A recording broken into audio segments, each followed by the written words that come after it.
morning, friends and enemies. It is Monday afternoon, 1 p.m. Eastern Time, Eastern Hemisphere, Milky Way Galaxy. As always, every Monday, we come here to the good people of YouTube to recap everything that happened in Sunday's slates of games as it pertains to the terrible sport that we play of fantasy football. This week, if I had to pick a thematic, a thematic theme, it would be the injuries. They've caught up to us. I will say we've had a pretty good rollout as fantasy football players through 2 weeks. We didn't have a lot of devastating injuries up to this point, and the fantasy football gods said, I hope you enjoyed your 2-week vacation because we're going to rain hell and thunder and hail upon your lineups in week 3. So in today's video, as always, we will be going game by game through every single game from Thursday Night Football through last night's Sunday Night Football game, recapping everything you need to know from routes run to snaps played to injuries to what snapped on the legs of half of your fantasy football players and what that means for other players going forward. All right. So if you're in here, if you're hanging out and you enjoy these videos, please hit the button that looks like this, the thumbs up button. That lets me know that you guys enjoy these videos. These are tough videos to make every Monday. I ain't gonna lie, my throat is on fire after these. So that does let me know that you guys enjoy these. I look at the thumbs up button as a metric of what types of content you do enjoy. As always, if you're new here and you enjoy these recaps, subscribe to the channel, hit the notification button. That will let you know when I go live. It's typically 1 p.m. Eastern time on Monday mornings. Let me check the chat just to make sure that my microphone is on. Cool. All right. Well, let's dive into the games here. Let me put my screen on the screen. Let me put myself on the screen. Put me in a little circle. Throw me in the corner. And let us break it down, starting with the Thursday Night Football game of, let me make myself a little bit smaller, of the Bills and the Dolphins. The Bills come away with the win in this one, 31-21. Let me make this a tiny bit smaller. There we go. 31-21, and this was a James Cook game. It was a Josh Allen game. It was an everything except the Miami Dolphins game. They actually hung around for a while, but ultimately Josh Allen with the 3 touchdowns, James Cook over 100 from scrimmage. Just, the normal players got home for Buffalo, and this is a lot of what we're going to see in the receiver group here. Shakir, Keon, Palmer, like you really never know what you're going to get from them on a week-to-week basis. Just a lot of inconsistency there. Shakir is like the PPR guy you want to own. He's like Wan'Dale Robinson with more touchdown upside. Like, you're probably getting 4 for 45, 5 for 55, 6 for 65, and I'd rather just be attached to a Josh Allen type of guy. So that stuff's going to happen. James Cook right now looking like a top 5 option going forward. Dalton Kincaid looking really good as well out there.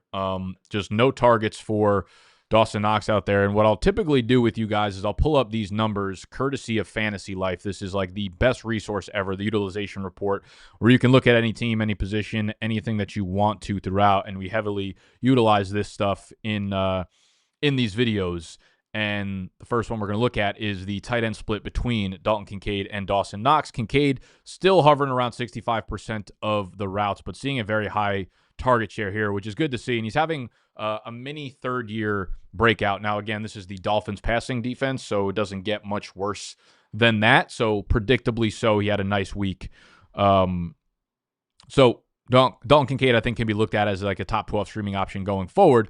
On the other side of the ball, we did see a little bit of an emergence of Ollie Gordon. Tyreek Hill kind of got home, I guess. Jalen Waddle kind of got home, I guess. They both weren't good by any stretch of the imagination, but they ended up getting into the end zone. So you can take a win, I guess, if you're the Miami passing offense. But anyone who watched this game, you just see the system and how broken McDaniels' offense is right now. Everything is just I saw a fucking meme.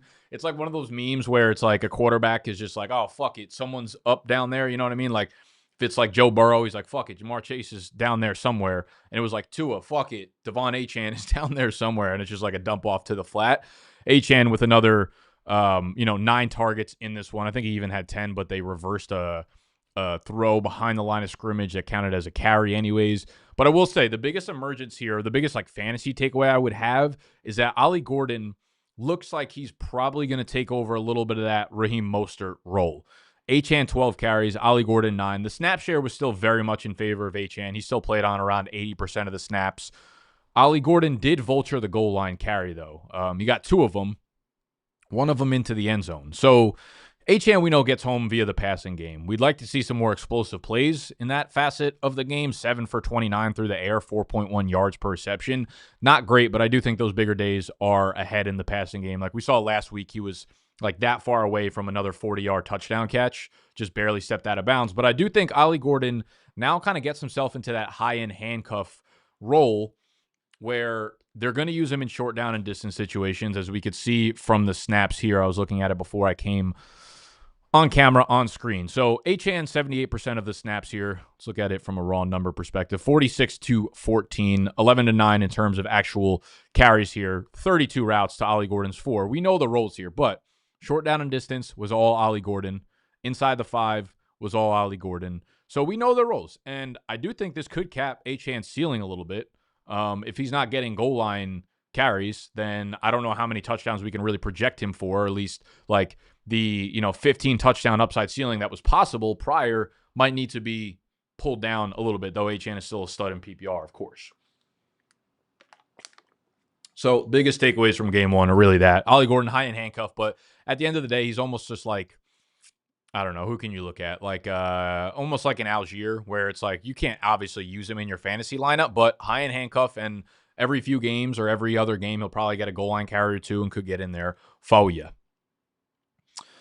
All right, let's move on to game number 2. And I should just throw this in there, fantasylife.com. Their subscriptions are pretty cheap for the entire year. And if you use code BDGE when you get their Fantasy Plus subscription, which gets you access to the utilization report, but they have a ton of other stuff up here, which I'm a terrible host right now because you can't even see their main menu. Let's see. Let's get them down there. Come on. What's going on here? You can't even see up there. Whatever. Yeah, their Fantasy Life subscription is awesome. It's like $100 for the year, and BDGE, code BDGE, will get you 20% off on this subscription, so you can go check out the utilization report yourself anytime you want to. One of the best resources in fantasy football right now. Let's move to the Browns and the Packers. Just absolutely one of the upsets of the year. The Browns come away with the win. This is one of those where I think the biggest takeaway is just like the Browns, man. Their defense is just super duper, absolutely fruity fucking legit, man. They are a tough team to have success against, especially on the ground. They have now stifled like some of the best running backs. You had Josh Jacobs, you had Derrick Henry. I can't even remember who they played in week 1, but whoever it was did not have success on the ground. But there are a few takeaways here. Like we do have a little bit of an uptick of snaps for a guy like Matthew Golden. The receiver room is becoming a little bit more condensed.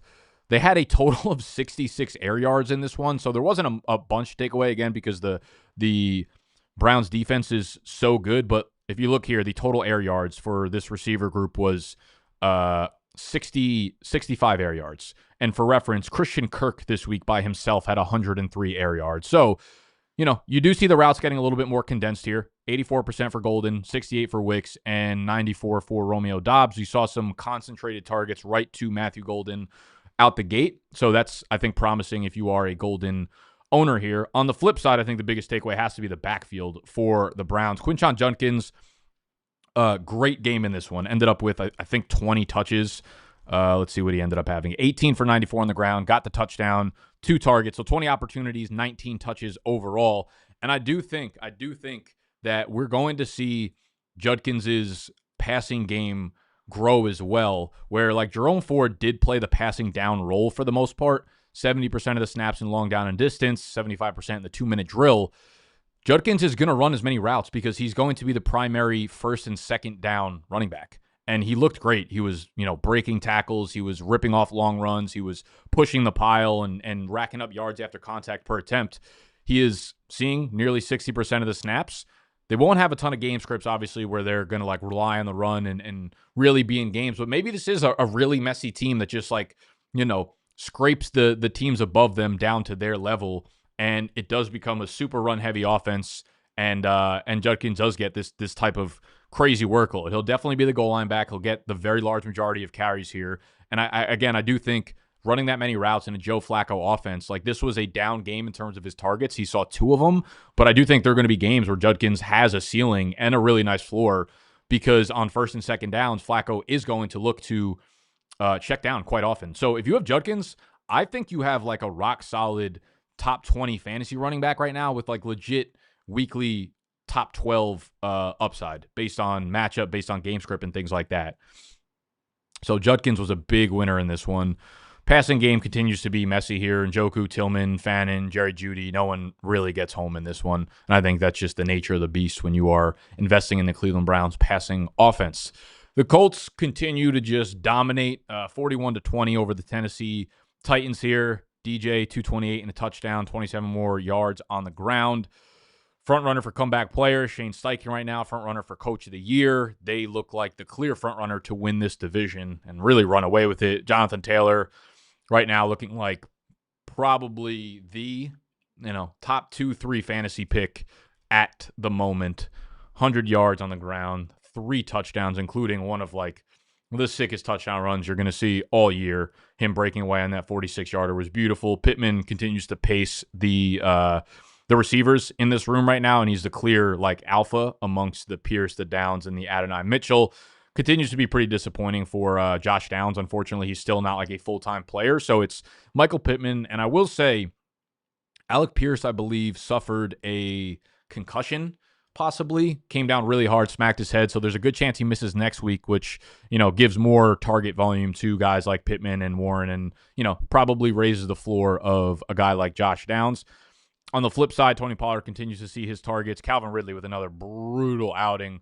At this point, I was obviously very, very in on Calvin Ridley this summer. Wanted to give him some time, wanted to give him some hope, but the hope is dwindling quick.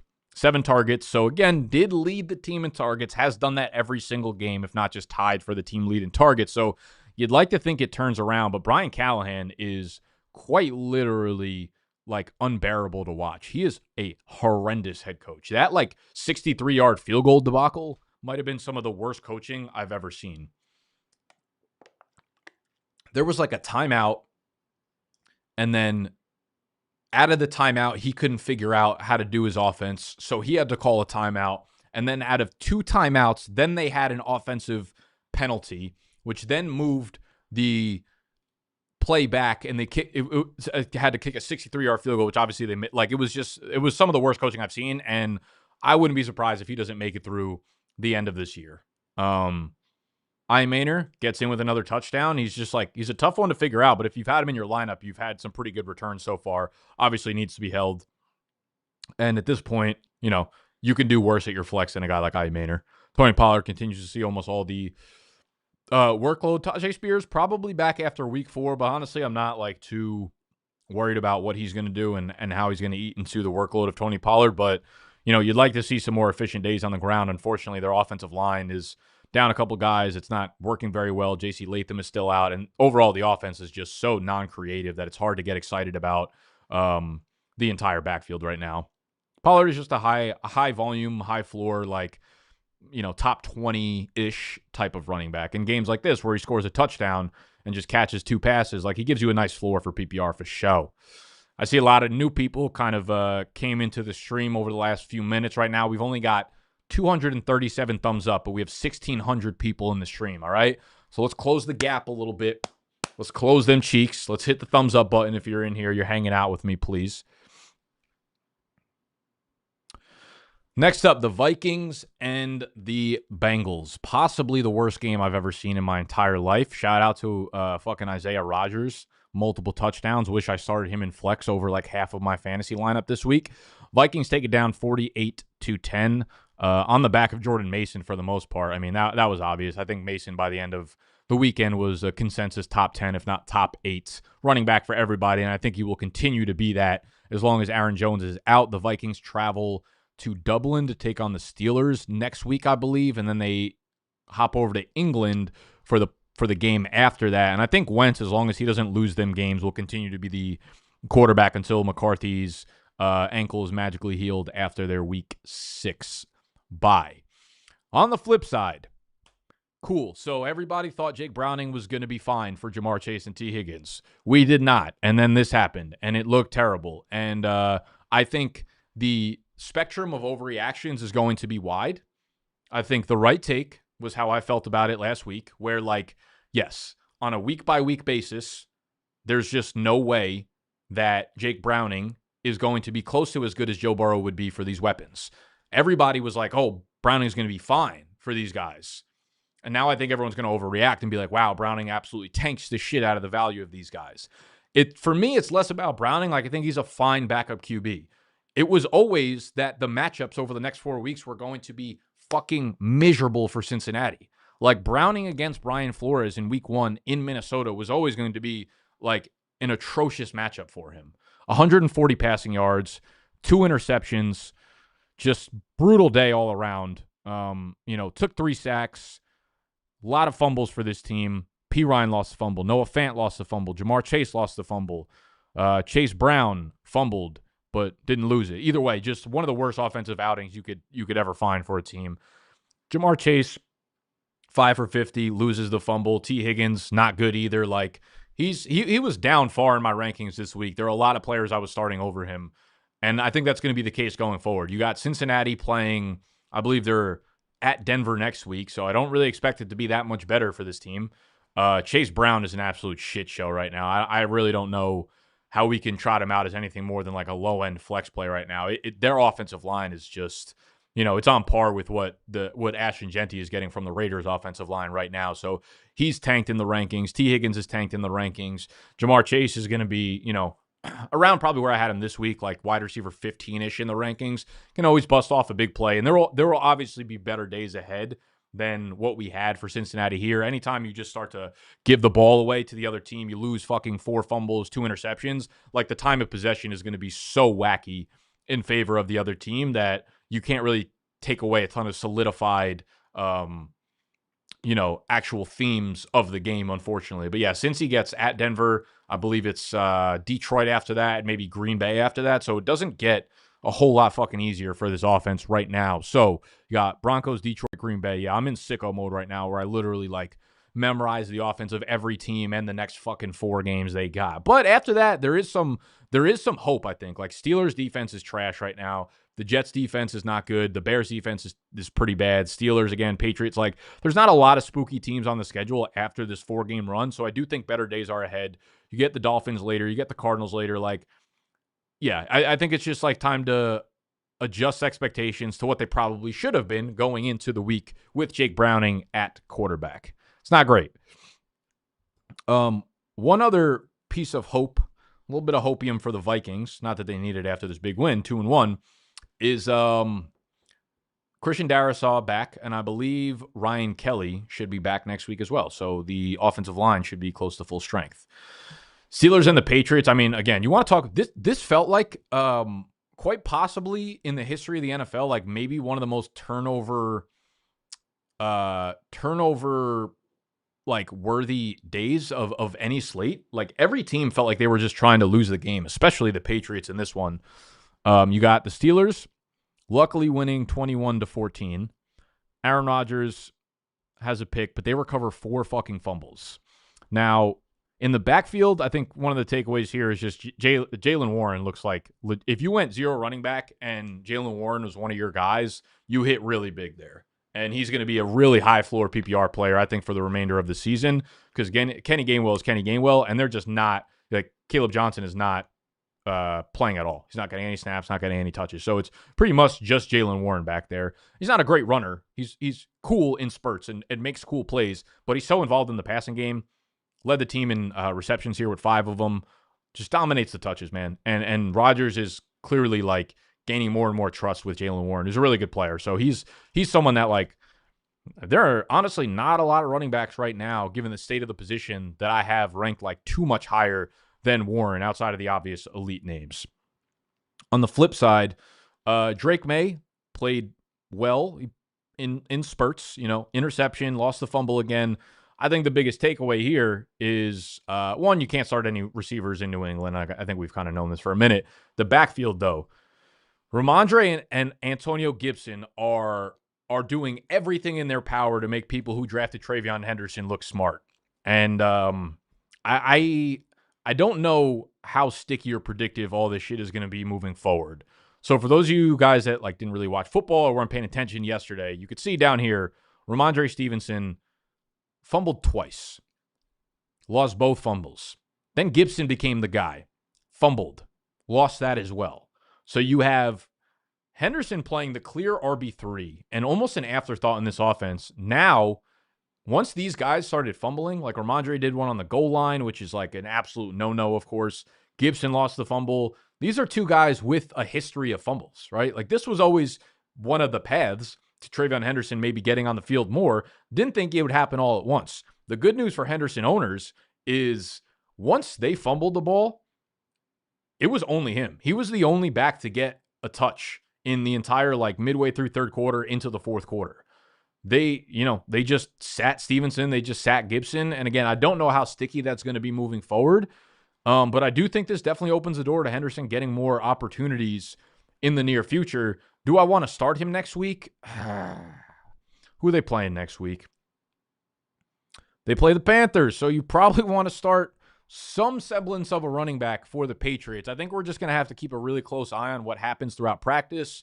Who's getting run with the ones? What is Vrabel and Josh McDaniels saying about the running back position there? Stevenson, I feel like they could have forgiven one fumble, but you're gonna run that back and get a second fumble while on the goal line. Like, how do they trust you, man? How do they trust your butter ass fingers? So this could be like the point of breakout for Henderson, right? Gets lucky with the fumbles. You've got the game against Carolina coming up immediately afterwards, and then it's like all hell can break loose in that backfield. But yeah, we're just gonna have to keep a pretty close eye on what's happening there. Eagles and Rams, one of the most ridiculous endings probably of all time to a game, especially if you had the Eagles minus 3.5. So they win 33-26. They were up 27-26. There was an attempted walk-off field goal by the Rams, obviously blocked by Jordan Davis. He picks up the fumble and runs it all the way back to the score to cover that spread. The story of this game is going to be the Philadelphia Eagles passing offense, right? They were getting their asses kicked. I think it was 26-7 at one point in the third quarter of this game.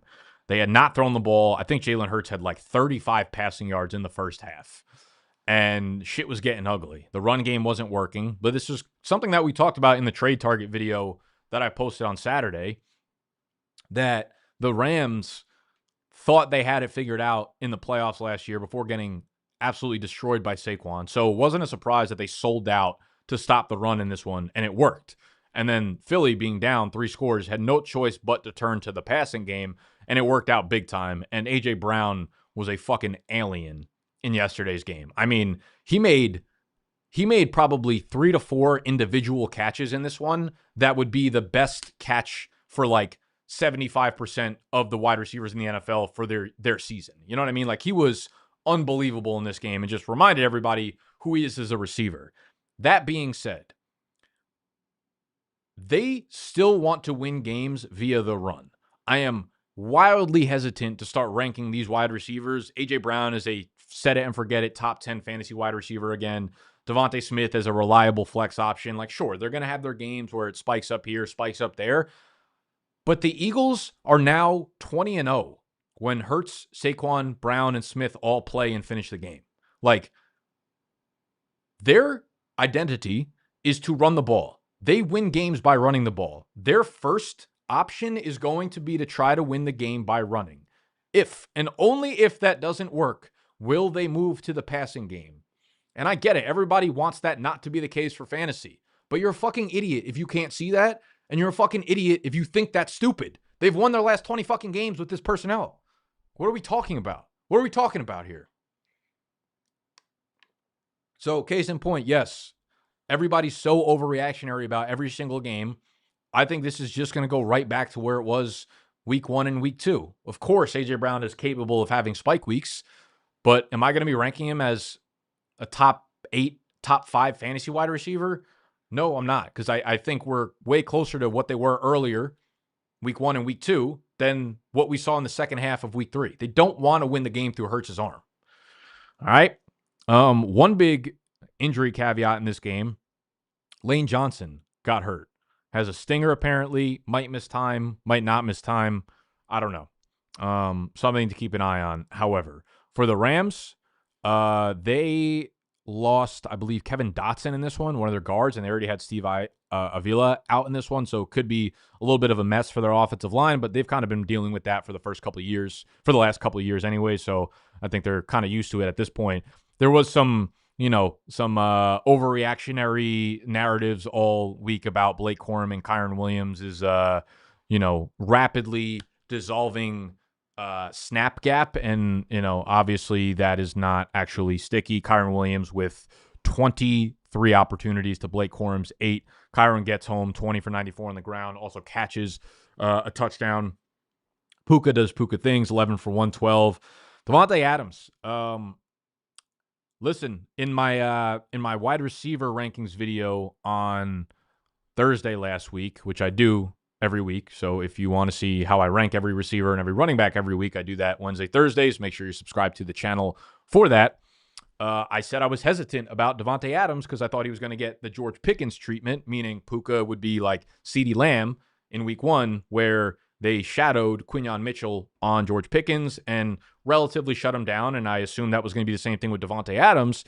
And there were a lot of people mad in the comments, and here's what happened. That happened. Quinyon Mitchell shadowed Davante Adams the entire game.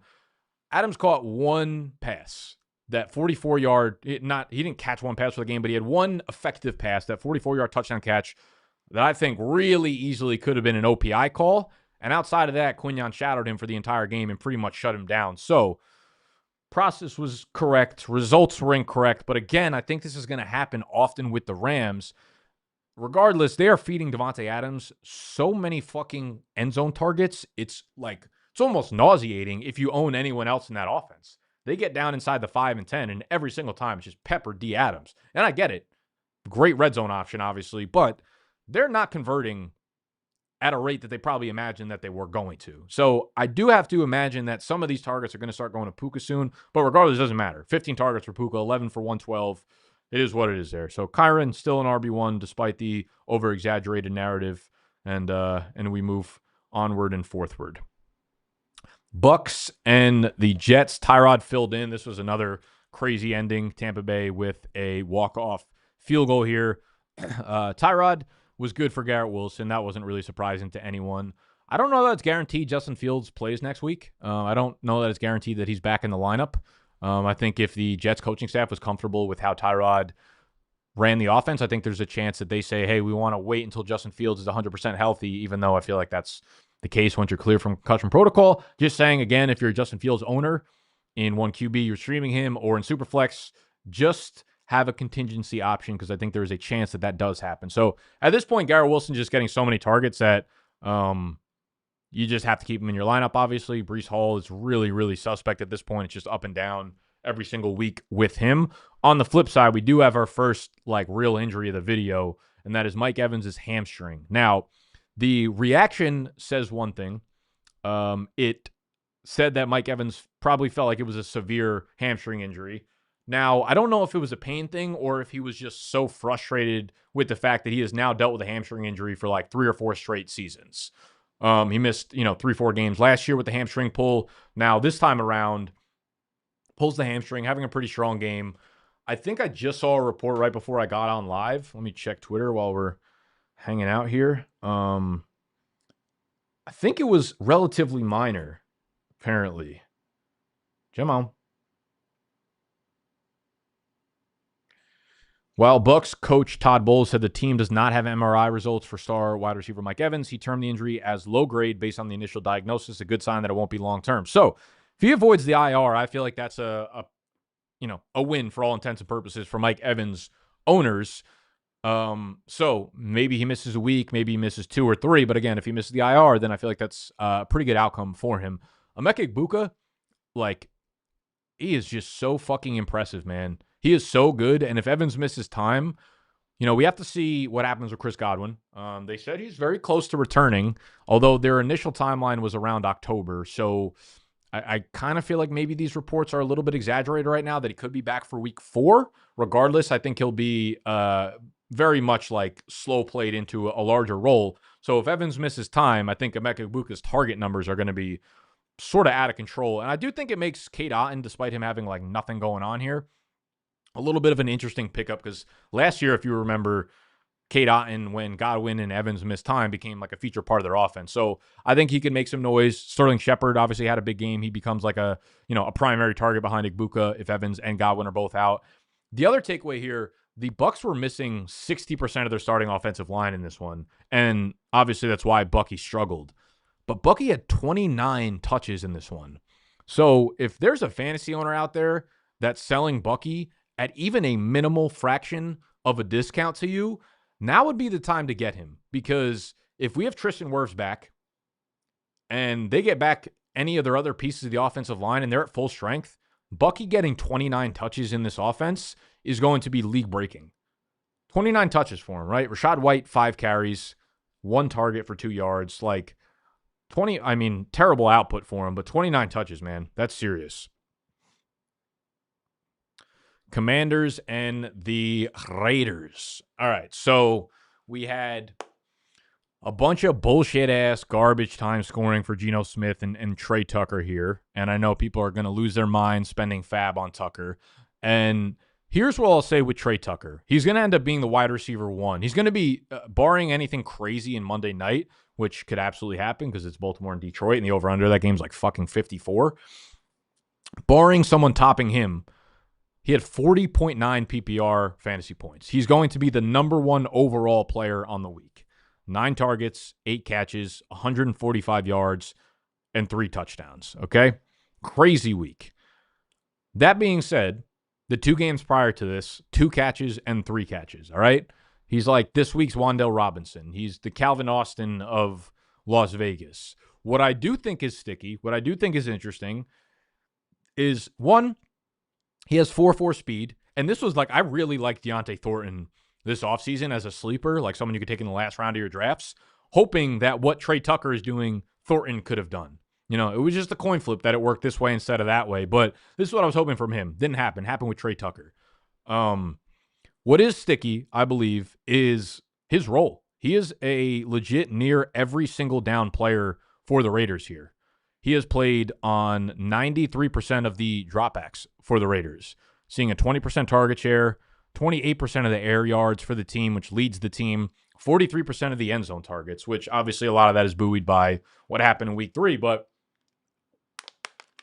his 4.4 speed pairs well with Geno Smith's, I don't give a fuck, chuck it down there somewhere type of arm and just gunslinging mentality. I do see, I'm not looking at the chat right now, but I do see like a little notification saying I get super chats coming in. I don't know what they say because I don't look at them during the stream. I apologize. I'm like fucking absolutely dialed and locked in right now. So if you're just sending super chats to support the brand, I love you for that and I appreciate it. But if you're sending super chats with the expectation that I'm going to like pop in and answer your trade question, I just want to let you know, don't do that. Don't send super chats for that reason because I won't get around to people's chats and questions in the live stream, unfortunately. So sorry about that. Just wanted to make that clear. And one more time, because there's a lot of new people in the stream. We got about 2,400 people in here.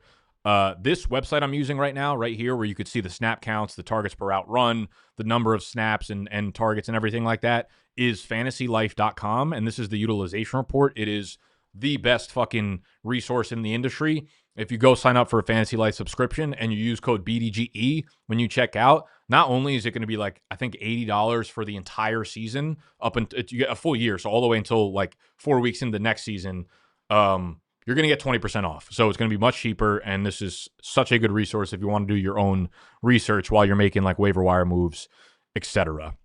Okay, back to Trey Tucker. Like, the role is clear. The role is actually there. So I think on a given week, it's not like super fluky that he can have high target games, but just the type of player he is in these game scripts where, Geno's just chucking it downfield, we're not going to see as much of that, of course. Genty, 17 for 63 on the ground. We need to see him get more involved through the air, man. We really do. Otherwise, it's going to be a brutal season because the offensive line obviously stinks. Not a ton of like just goal line opportunities there for him. But we also saw what happened with like Josh Jacobs this week where he's not catching passes, not catching targets after a 2-game sample size, and then all of a sudden they just flip-flop and he gets 9 targets next week. So wouldn't be shocked if we saw Genty get more involved in the passing game, but we do need to see it for him to return some value here. On the other side of things, we got Mariota leading this team to a win. Terry McLaurin hurt his quad in this one. Don't know how serious it is. I think there's a chance that he misses some time, a week, 2 weeks. I also think it was kind of towards the end of the game. They were already up by a couple touchdowns. No need to push him back in there. So remains to be seen what's up with Terry McLaurin, but injury needs to be noted, of course. I think the biggest takeaway is this backfield here and the fact that we don't really have any takeaways. So first game without Austin Eckler, these streams are actually going to kill me by the end of the year. I'm not going to lie to you. I think I might have a ruptured lung. Let me take my hoodie off real quick. You guys can digest some of the numbers here for the Week 3 Austin Eckler-less Washington bike field.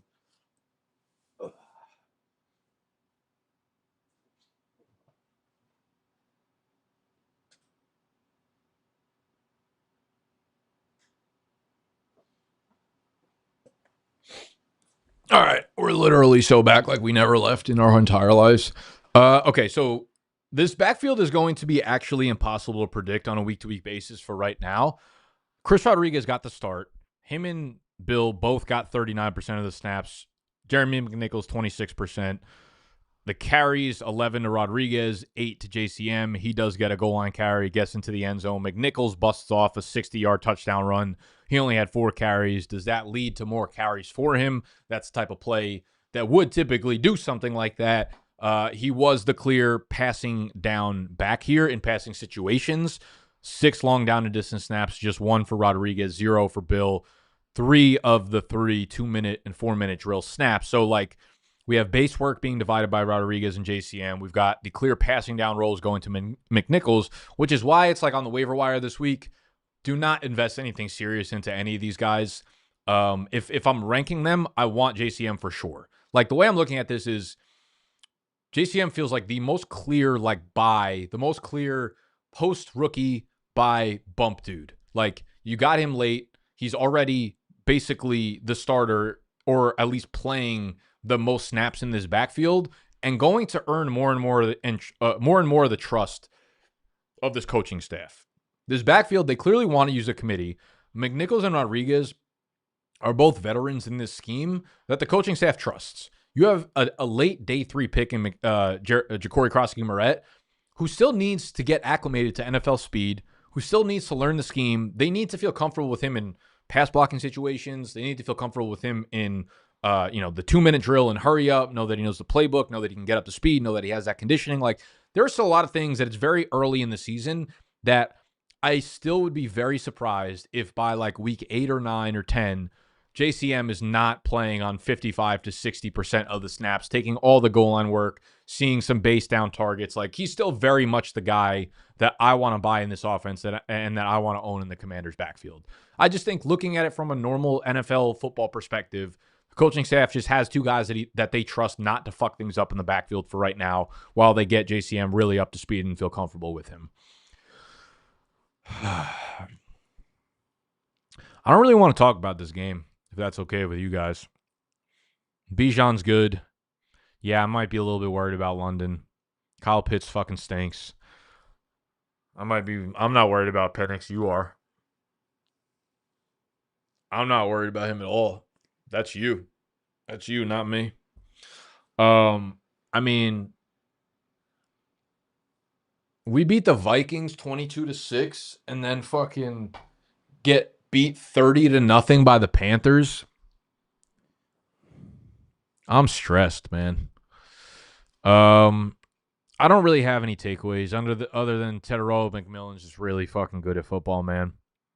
Box score didn't really get there, but like he honestly reminds me of AJ Green, some of the catches that he makes. He's not as like straight line speed, fast/explosive, but like on a pure like boundary receiver, playmaking ability type of guy. He reminds me of AJ Green when you watch him play.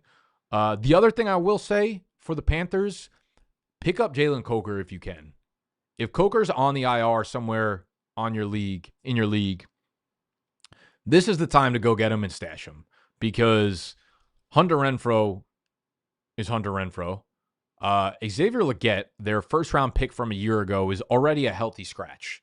They have nothing in this offense behind Teterow and McMillan. I think Coker is going to continue his minor breakout from last year when he gets back on the field this year. So go stash Coker. Let's move the fuck on. Jaguars-Texans, another game that makes me want to fucking throw up when I had to watch this shit. The offensive line is a huge problem, obviously, for the Houston Texans. C.J. Stroud is just struggling. He just can't trust his offensive line, you know? It's like he can't set his feet. He can't, really get into the flow of the game. Their new offensive coordinator looks horrendous with the play calling. Very little motion, very little play action. I will say, Woody Marks, again, for the second week in a row, seeing a big uptick in snaps. Got all the way up to, I believe, 49% of the snaps in this one, compared to 51 for Nick Chubb. So the gap is getting close, and he ran more routes in this one. He was the long down and distance guy. He's running the 2-minute drill snaps. So in game scripts where they're trailing, which feels like it might be often, Woody Marks is starting to creep up into the Nick Chubb territory, and you'll see that there were no snaps from Dare Ogunbowale in this one, so he's completely phased out. Dameon Pierce, also a healthy scratch for the second week in a row. I wonder if the Chargers, with the Najee Harris injury, reach out to the Texans and offer a seventh-round pick for Dameon Pierce at this point. But it's very clearly a two-man backfield, and Woody Marks needs to be owned for show, especially in PPR leagues. Wide receivers, this was the first week back for Christian Kirk, and he went right into the wide receiver 2 role, running 33% or running 33 routes in this one, second only behind Nico Collins, a 24% target per route run rate. Saw 8 targets, only behind Nico again.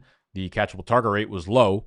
As you could see, the air yards up there, though. 103 air yards in this one, which was 14th in the NFL on the week. So not a great output for Kirk, but this is someone that for sure needs to be owned. I think he's going to be a nice high floor, wide receiver 4 guy that you can kind of sit on your bench, hope that the Texans offense starts to put pieces together and starts to look a little bit more functional. But Kirk is clearly the number 2 immediately into this in this receiving group. On the flip side, Trevor Lawrence is horrendous, bro. His accuracy is some of the most inconsistent shit I've ever seen.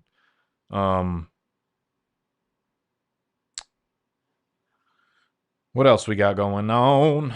The backfield, still ETN dominated for the most part. And honestly, again, he was one of the guys in my trade video that I said I would sell high on. And I still think you got a nice window here because he got a fake touchdown at the end of the game. The Texans let him run in that 10-yard touchdown to get the ball back. It wasn't a real touchdown. They didn't tackle him so that they could get the ball back for a drive. Otherwise, disappointing game. And I think we're going to see that a lot with ETN in this backfield when they're playing real defenses, which they didn't in week 1 or 2. So ETN's still a sell guy for me. Tootin gets in, but didn't play a lot of snaps right now. He's going to be hard to trust in your fantasy lineups, again, in tough matchups. For the receiving group, where do we start? We do have De'Ami Brown, who hurt his shoulder and might be out a week or 2, which does open up the targets a little bit for a guy like Parker Washington and hopefully fucking Brian Thomas Jr. 2 for 55, 6 targets, catches that long one at the end of the game, 46-yarder.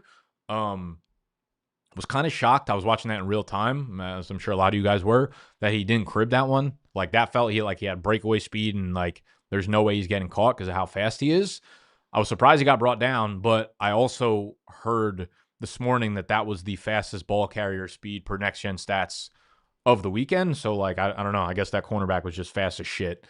So yeah, honestly, I didn't expect a huge day from Brian Thomas Jr. even after trading for him in my big league because, the Texans defense and Derek Stingley and all that kind of shit.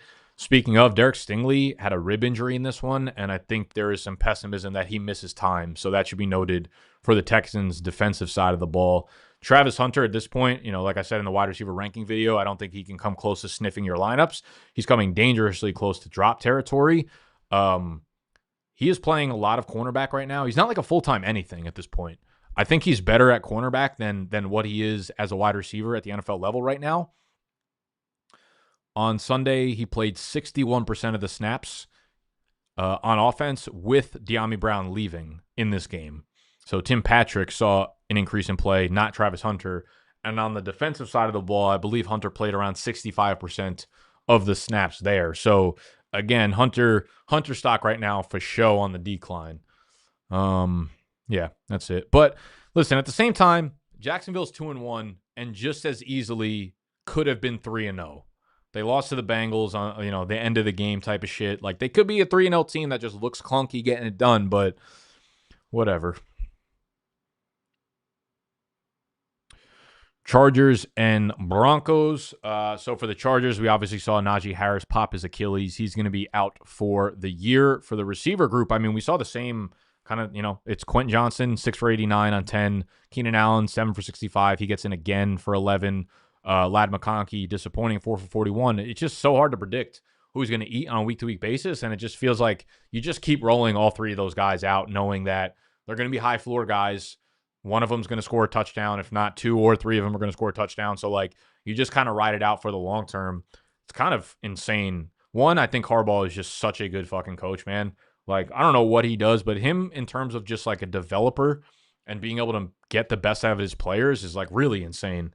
Quentin Johnson, man, it was kind of funny. That 2020, was it 2022 receiver class where they didn't have anyone getting picked early in the first round. And then you had the run of 4 receivers in a row where it was JSN, Zay Flowers, Jordan Addison, the Chargers. And it looked like they were all going to be kind of underwhelming after year one, have now turned into some of the best receivers in the league. And, I'm not putting Johnson there yet, but his development is very clear right now. He's having such a good season, him and Herbert right now.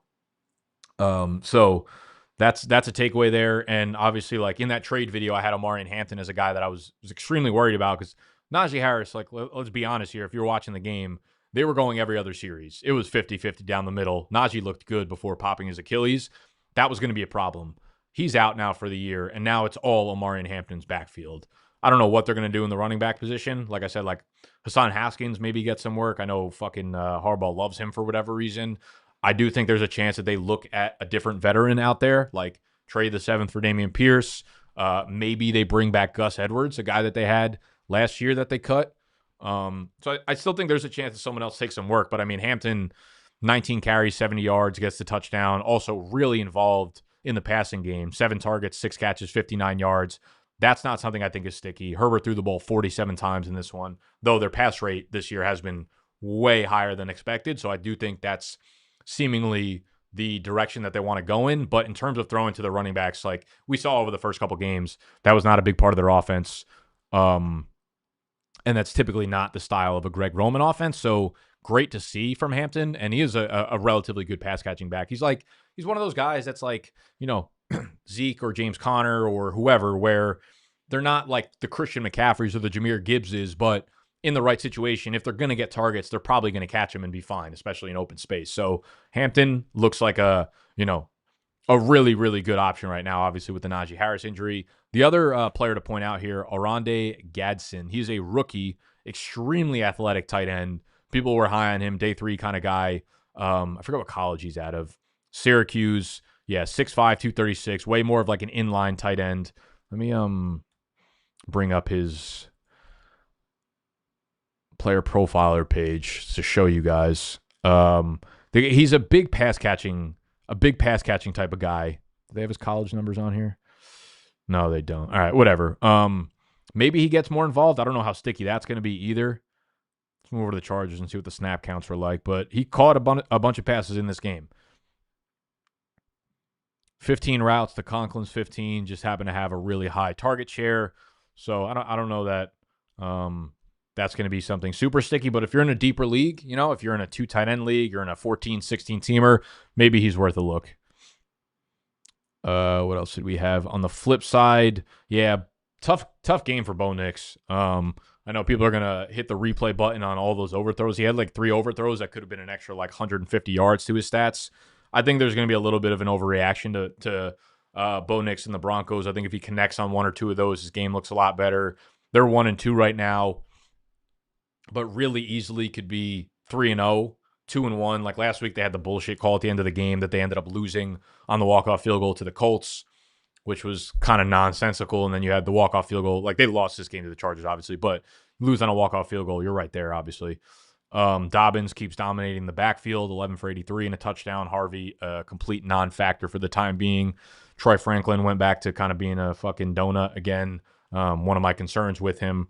And Cortland Sutton, crazy. It's crazy how Cortland Sutton gives us 20 straight awesome games for fantasy. 20. Has one bad game last week, and then it's the end of the world. It's Troy Franklin's wide receiver group. Cortland Sutton stinks again. What does a motherfucker have to do for people to like them?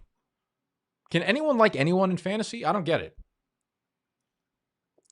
Guy puts up 20 straight games of good fucking production, has one bad game, and everyone's like, I don't know about Sutton anymore.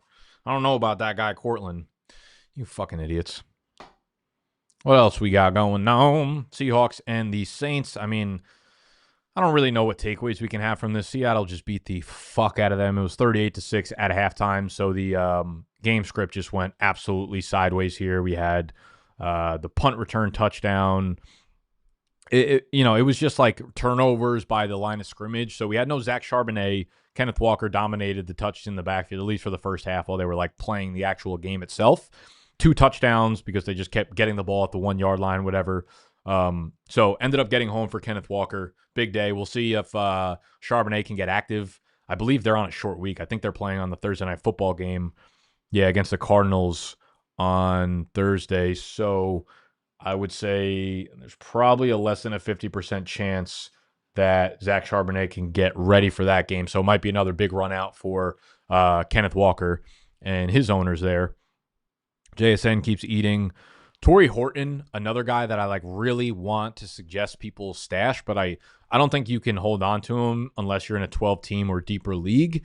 He returned a punt for a touchdown. He scored another receiving touchdown, so he got back-to-back weeks. Unfortunately, he's only running 50% of the routes. It is still Cooper Kupp and JSN as the primary receivers in this offense. So until we really see some sort of changing of the guard, some sort of offensive philosophy change for this team, we're not going to see Torrey Horton really get a whole ton of work or targets, I don't think, in this offense. It's like when you have a guy like JSN who immediately, no matter how many targets Darnold throws or how many passes he throws, JSN pretty much just skims off 35 to 40% of the targets like off the rip immediately. There's only so many targets left for everybody else in the passing offense. Same thing with like Olave on the flip side. This team is so bad that they just attempt 1,000 throws. Olave is literally just like Devon Achane in wide receiver form. 10 for 57 is insane. 14 targets. Yeah, I mean, you know what you're getting. He's a high floor wide receiver 3 for the time being. Juwan Johnson continues to be a really good fantasy tight end. Bears, Cowboys. This is one that I think we're going to see some of the biggest overreactions from. Like, the Bears win 31-14. Caleb, 304 through the air. Unbelievably good game from him. That being said, the Cowboys' passing defense is quite literally just a cure-all for passing offenses right now. They're without their best cornerback, Deron Bland. Trayvon Diggs, who was ready to start the season but has not been good. Like, he suffered the very serious lower leg injury last year, and he's still returning from it. He hasn't been good up to this point in the season, and then left this game halfway through the game. So they were down their top 2 cornerbacks. They're already obviously don't have Micah Parsons. So they don't have a real pass rush. Like, this kind of breakout game for the Bears was so obvious. So this does not change my expectations of what their offense is. Like, I still think we're going to have so many inconsistent games moving forward. But good to see, I guess.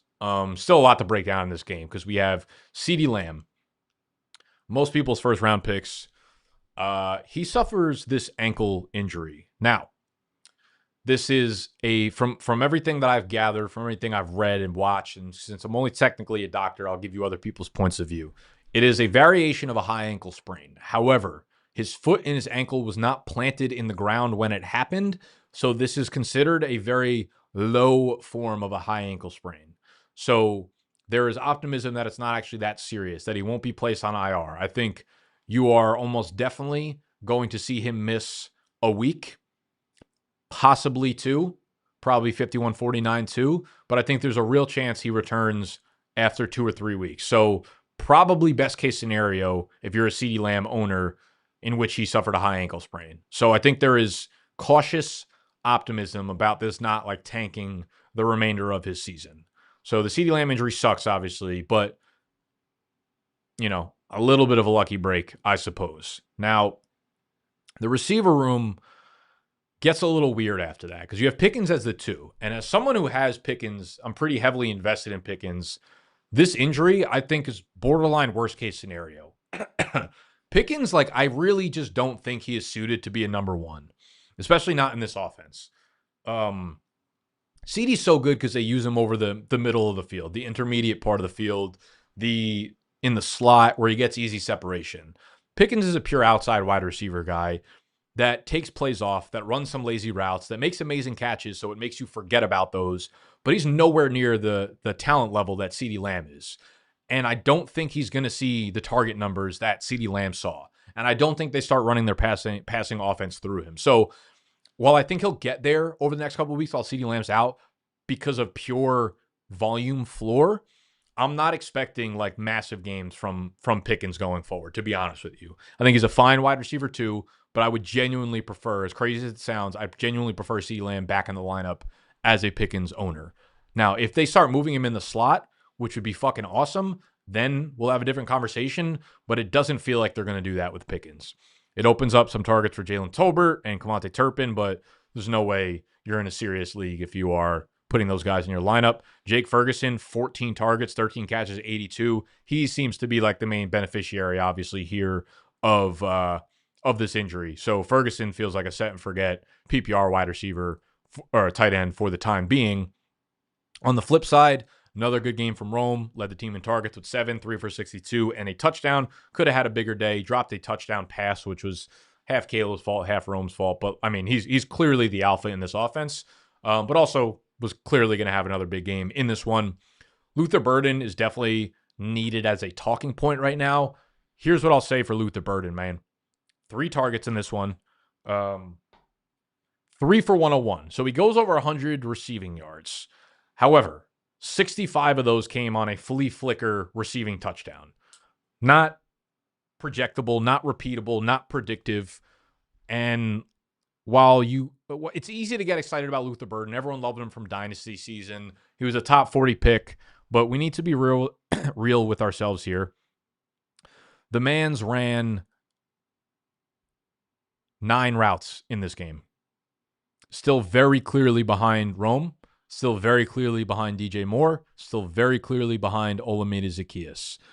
So until we see, again, something different, until we see some sort of changing of the guard or an injury, there's really nothing to take away here from Luther Burden. Sure, maybe Ben Johnson trusts him a little bit more to run these gadget plays for him, pulling out all the stops. There's nothing about his utilization that gets me actually excited. 9 snaps in this one. On the season, he's averaging 8 snaps a game, so it was right in line. It wasn't like there was an uptick and we're projecting him to have more. Maybe you have these big plays and that is what leads to more play time, but for the time being, I think they really like Olamide Zaccheaus.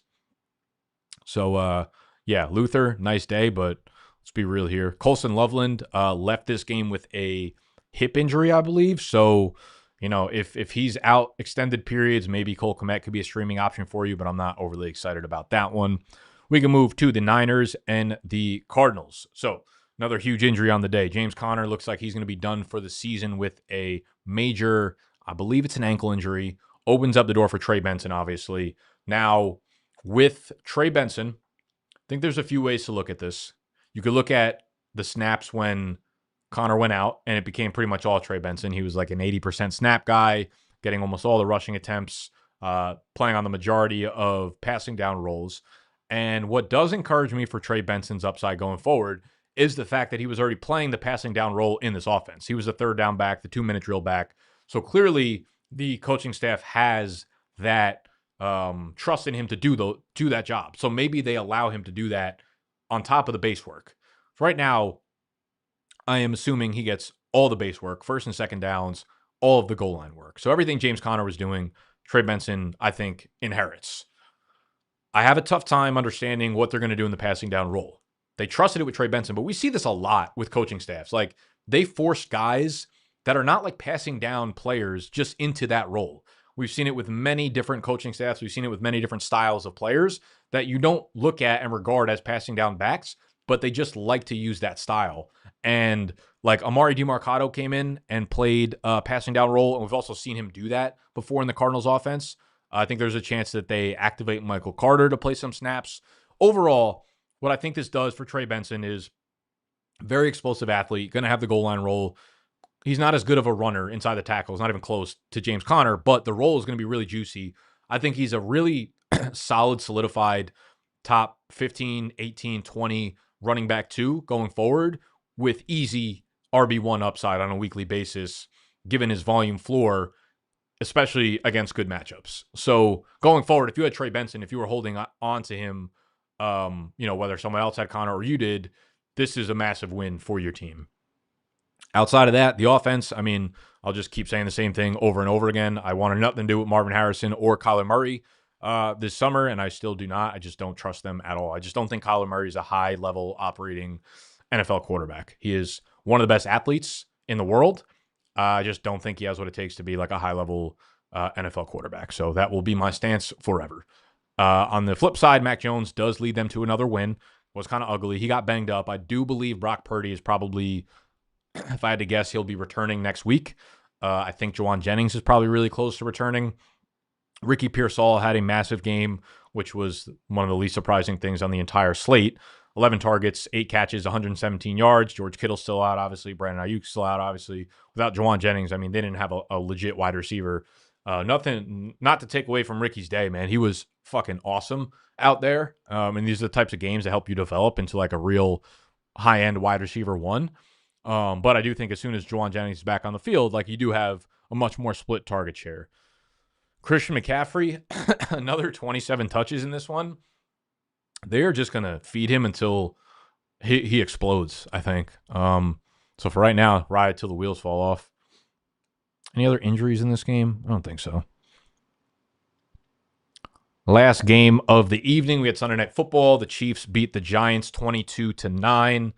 Nothing really to take away from the backfield. Again, just a couple guys that you can absolutely not start in Kansas City. More disappointing days from the wide receiver and tight end room in Kansas City. We'll say Tyquan Thornton's been one of the few bright spots in this passing offense. I mean, obviously all due to Worthy and Rashee Rice being out, but Tyquan Thornton, and I just tweeted this out, I think like fucking a few minutes before going live. If you're not following me on Twitter already, you can find me at Nick Ercolano. Said Tyquan Thornton kind of lit on KC. He's playing 80% of the snaps, a 20% target share with an average depth of target 25 yards downfield. That average depth of target leads the NFL and he has the third highest team air yard share, 53% behind only JSN and Neighbors. Great question. Where do you find your stats? We're looking to do some more research of my own. Hell yeah. FantasyLife.com.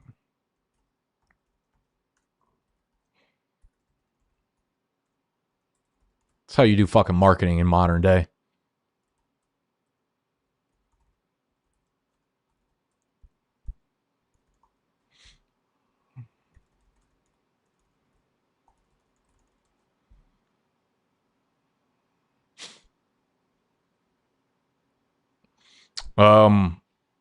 So yeah, Tyquan's cool. Like, I'm not gonna sit here and tell you that I'm gonna be starting him in any of my leagues. But honestly, you want to talk about a high ceiling guy that's like becoming a part of the offense? Like, it wasn't 3 targets, it was 9 targets. He led the team, 5 catches, 71 yards, and that air yard share, the percentage of team air yards, him being at 53%, tells me that like he has won over Mahomes' trust pretty fucking quickly.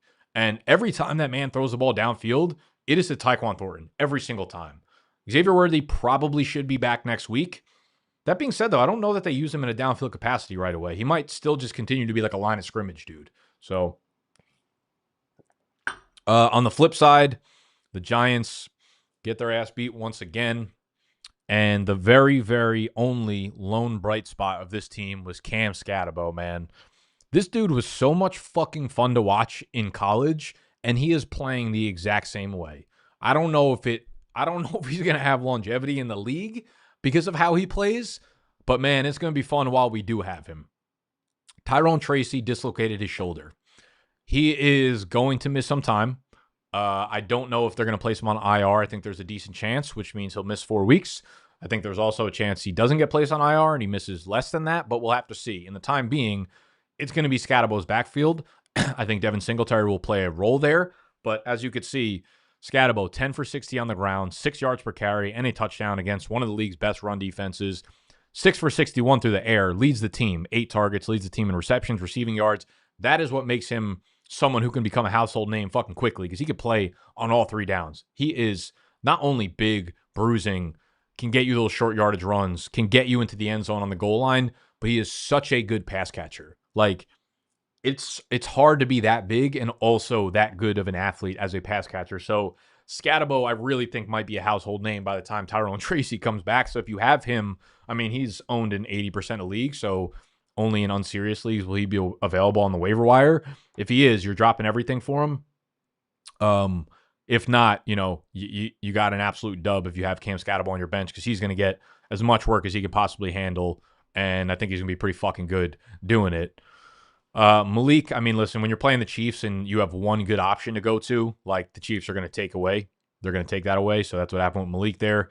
So if you needed him to come through for you, that was a tough scene. Wandell back down to being Wandell. I mean, I was told he was the GOAT after last week, but yeah, welcome to fantasy football if you're fucking new. I think that's it. I believe that is the end of the games. We have Detroit and Baltimore tonight. Should be a good one. As I said, this video was brought to you by Fantasy Life. Go check out fantasylife.com. Go grab a subscription. Code BDGE will get you 20% off. And if you are new here, subscribe to this channel. We got 2 of me. I'm going to leave it on the fucking screen because 2 of me are going to tell you to subscribe to the channel. Hit the notification button because that'll let you know anytime I go live throughout the week. We will have our waiver wire video tomorrow. Another reason to subscribe. Running back rankings on Wednesday. Wide receiver rankings on Thursday. We'll be going live for a private sit-start Q&A on Sunday mornings, which I actually built out a new tool for you guys, but you guys can't see that because you ain't a big dog. But if you was a big dog, you can go sign up on bdge.co, become a member to get our rankings, all that kind of stuff. Waiver wire rankings out tomorrow around, I think, noon Eastern time. But thank you guys for hanging out today. If you enjoyed the video, hit the button that looks like this, and I will see you tomorrow for the waivers. Smoochies.